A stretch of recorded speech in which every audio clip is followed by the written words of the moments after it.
One of the greatest hockey players ever, Guy Lafleur, has died at the age of 70. Number 10 forever, Hall of Famer, all-time leading scorer in the history of the Montreal Canadiens, Le Démon Blonde, the blonde demon. His end-to-end rushes, that incredible hair flowing. What an indelible image for so many people. His 50 goals, his 100 points in 6 consecutive seasons. CBC's Jamie Strachan has a look back at the life and the legacy of the player known as the Flower. Lafleur coming out rather gingerly on the right side. He gives it into Lemaire, back to Lafleur. Oh! During Guy Lafleur's 17-year NHL career, he scored 560 goals. His biggest, likely this 1979 goal against the Boston Bruins. The Canadiens went on to win the Stanley Cup that year, their 4th cup in 4 years. Lafleur with a burst of speed, works through, Lafleur was referred to as the Flower and dominated the Quebec sports landscape in the 70s and early 80s. He enjoyed 14 seasons in Montreal, rewriting the record book along the way. It wasn't always easy. Didn't play much the first 3 years and didn't have any confidence. And I think when Scotty started to play me more, I got more confidence. Lafleur quickly became a star on the ice and was known to enjoy his time away from the rink as well. For his entire career, Lafleur was a heavy smoker, burning through more than a pack a day, even smoking between periods. He quit in 2019 after being diagnosed with lung cancer. In 1981, Lafleur narrowly avoided catastrophe when he crashed his Cadillac after a game.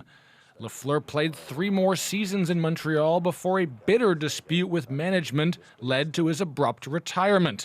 Lafleur was inducted into the Hall of Fame in 1988. When I was a kid, all I wanted to be is to become a hockey player. Not a star, nor a Superman. But he wasn't done playing. The same year, he returned to the ice with the New York Rangers. Lafleur makes the move, and again, Lafleur comes in. Another move, he's taken down, he shoots wide. Before finishing his career with the Quebec Nordiques. Lafleur shot, score! Lafleur's legacy was vast. 5 Stanley Cups, 2 MVP awards, and in 2017, he was named one of the 100 best players in NHL history. Jamie Strachan, CBC News, Toronto. You know, if you're at the Bell Centre in Montreal, maybe you've been there, you've seen those bronze statues, the 4, greats from the Habs. Well, you can stand in the shadow of Guy Lafleur, 8 or 9 feet high, and you can probably feel all the good vibes that come off of that. Sarah Levitt is right there in Montreal. She is outside the Bell Centre. Sarah, people are going to be gathering there today. What's the prep like there? Well, as you can see, right now he's getting buffed up, prepared for the people who are going to come by. This statue, it's about 7 feet tall, right outside the Bell Centre. Somebody came by earlier and put flowers down, and they just set this up, actually. They set up a little area around it and rolled out the red carpet.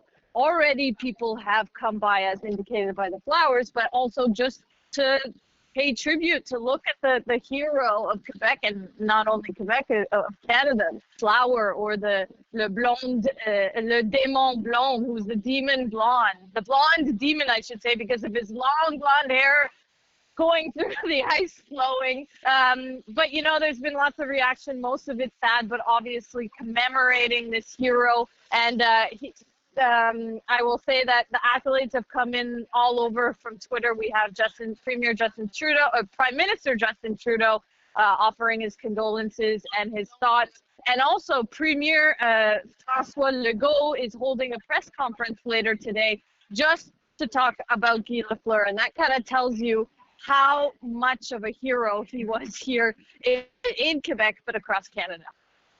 And Sarah, we'll all be listening to hear details about a funeral. I mean, as you mentioned, such an icon there in Quebec and across the country, really. I mean, who didn't love to watch Guy Lafleur and hasn't seen those video of Guy Lafleur helmetless with the blonde hair flying and think, what a great player. So I suppose we'll be watching and hearing, waiting for details about that. In the meantime, what is the atmosphere like in that province? I mean, you probably feel it in Quebec for such a great player. Well, I can just tell you in the days before this, there were rumors of his health. He was not perfectly healthy, and so there was like a sort of anticipation that this might happen, and of course that came with the accolades. And so people already today coming by to pay their respects, and as you say, we'll see what happens.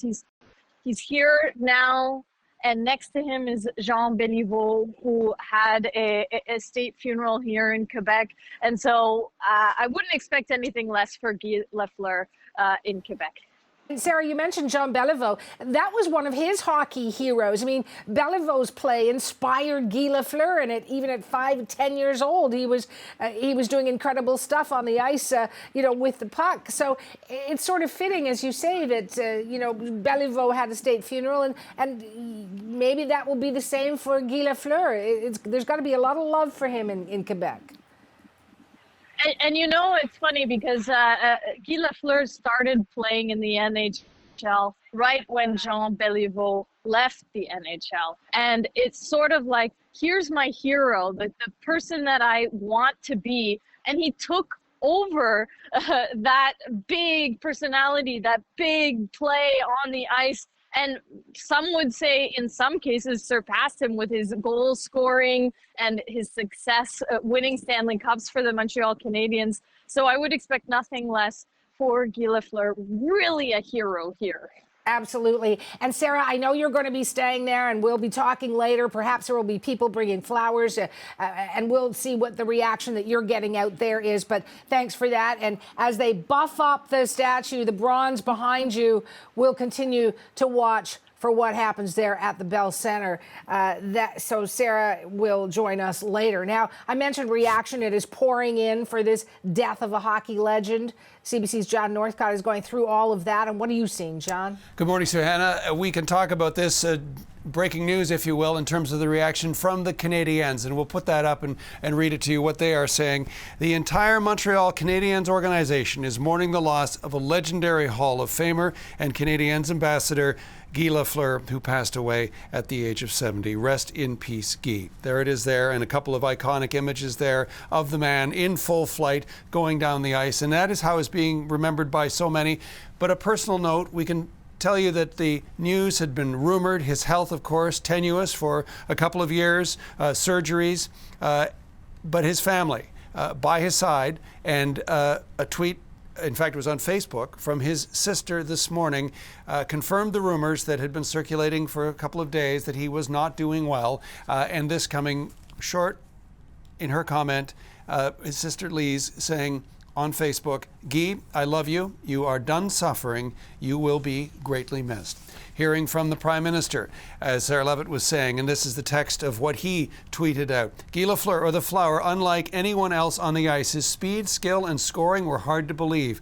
A record setter, 5-time Stanley Cup champion, he inspired countless Quebecers, Canadians, and hockey fans around the world. Will miss you, number 10. Of course, the reference there to his number, retired, only one of 5 at that time, retired by the Canadiens. Hayley Wickenheiser, a legend in her own right on the ice, saying this, another great gone too soon. The reference to Mike Bossy going earlier in the week. Feel fortunate to have skated alongside Guy a few times. Lovely man, incredible player. George Laraque, who skated on the same ice and on the same team, saying this, once again, the hockey world lost a giant, our idol, Guy Lafleur. My deepest condolences to all those affected. Quebec is in mourning. Guy was an exceptional man, generous and very close to his fans. Quebec is in mourning. The references to his generosity, we are hearing them throughout the morning as the reaction comes in. Terry Moser, the legendary Aislinn cartoonist, putting out a cartoon showing, and of course, just having really a matter of hours to put it together. There it is. Guy Lafleur flying as he did down the ice, and now flying to another destination there. The tribute coming out. And finally, we're getting tributes from fans as well. And we're going to show you some photographs put together by, they're in Toronto, but it's called World Famous Peter's Barbershop and Museum. And it is obviously a tribute to sports memorabilia, and there he is, Guy Lafleur, in the shop signing autographs, and the reference made when they say too many to choose from in terms of the memories that they got when Guy Lafleur visited their shop. One of thousands of fans across this country paying tribute to the flower. Suhanna? Thanks for that, John. That's CBC's John Northcott in Toronto. We're going to continue with this story because there are just so many things to say. Good things about Guy Lafleur. Our chase team has reached Stephen Finn in Blainville, Quebec. He's a former player with the Quebec Nordiques. He's a former teammate of Guy Lafleur. Not too many people can say that. I'm so glad you're joining us, Stephen. I want to know, on this day when we've got this breaking news, what is in your heart? Well, I'm very sad. I learned the news when I woke up this morning, and I was shaken by the news. I knew obviously it was coming. I knew he was struggling the last few days, the last few weeks, but it's tough to see a guy like that go that young. It seemed that he had so much life on the ice. What was he like off the ice when you guys were traveling from game to game, when you were staying at hotels, when you were trying to support each other in the dressing room? What was he like? I heard you guys mention generous. I mean, he's one of the most generous guys I had the chance to meet. He was, I would say, pride as well. He was a very proud man, very passionate. I mean, it was a dream come true to be able to play with him for a few years. And that smile, I mean, I don't think I've ever seen him looking sad, even when the Habs would lose a game, because he was just one of those guys. Did he just pick up the whole dressing room? Well, yeah, you're right. And a story when Guy, the first time he walked in the Quebec Nordique dressing room, as you guys know, the last 2 years of his career, that's where he played. But he had a short retirement for 3 years. He was already inducted in the Hall of Fame. So when he walked in the dressing room, even though he was a teammate, it's funny, but all the players were taking pictures with him, asking him for autograph, and that was a very uncomfortable situation for him because he was a very humble man. But that tells you the impact he can have, in a NHL dressing room. Yeah, it must have been weird because he's only one of two players who retired and came back, or I guess three now because of Lemieux, right? And then, here's this hero, this icon, this guy who's already got his name in the dressing room or in the Hockey Hall of Fame walking into your dressing room. What did you do? The same thing. I was probably one of the first one to ask him for an autograph, a picture, and what I remember about Guy, and you guys said it, he's not only a hero in Montreal or Quebec, he's a Canadian hero. And what I remember, he was 40. The last year I played with him, he was probably around 40. He was like a kid in practice. Every time I would go in the corner with him, I would battle hard because that's what he wanted. I would play him physical, and he enjoyed it. He was smiling. He had fun. He was like a young kid, even when he was 40. And I never seen that in my career. When he said, it's finally over, this is my last year in the NHL, every Canadian team that we went and visited, it was Calgary, Edmonton, Toronto, every team had a tribute for him. They had a ceremony before the game, even though he didn't play for their team, so just to thank him for all the memories. And I can see that happening. I mean, people standing up and applauding him for minutes at a time. Even in Montreal, when he was no longer playing with them, when he was playing with the Rangers, actually, before he came to your team and came to the Nordique. You mentioned, though, that he was humble. And I found something in some of the things I've been reading about Monsieur Lafleur. And there was a quote that was ascribed to him. And he said, "I think if I would have told my mom about this when I was 10 years old, she would have whacked me upside the head." I mean, that's a humble guy. He didn't, who would have expected it, right? Yeah, I know. And you know what? Like you said, he was always smiling. But that guy, it wasn't an easy life. He was a superstar since he's probably 10 or 11 or 12 years old. That's a lot of pressure he had to carry all his career. But he did it with a lot of pride and a lot of success. And like I said, it was a true honor to be able to know him and to be his teammate. Final question for you, Stephen. I hear stories about, celebrity sports stars who aren't very nice to fans, who pay for their salaries and keep them in the position in which they are. How would you describe Guy Lafleur with his fans? Because he, as you say, a lot of pressure. It would be easy to say, I don't have time, I got to go, I got other things to do. What was he like? I never seen a man or player like that in my career.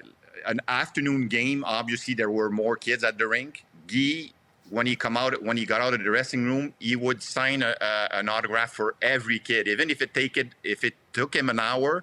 He wouldn't leave before he signed an autograph for every kid. I've never seen a guy like that. And quick personal story. I don't know if you guys know, but I lost my oldest son to cancer 5 years ago. And at the funeral home, the day we took people wishes, and I don't know how to say in English, but anyway, the funeral home opened at the funeral home opened at 8:30. The first guy I saw walk in the room was Guy Lafleur. Other than my close family, so that's something I will never forget, and that it describes Guy. It was a few years, obviously, that we didn't see each other, but he was the first guy to show up, and that's something I'll never forget. You know what? That really says a lot about a person and his character. I'm sorry to hear about your son, and I hope your heart is healing from that. But I thank you so much, Stephen, for sharing your memories, for talking about a guy that we're all talking about across the country today. Thank you. Stephen Finn. Thank you for your time. That is Stephen Finn in Blainville, Quebec. He was a team member with Guy Lafleur on the Quebec Nordique.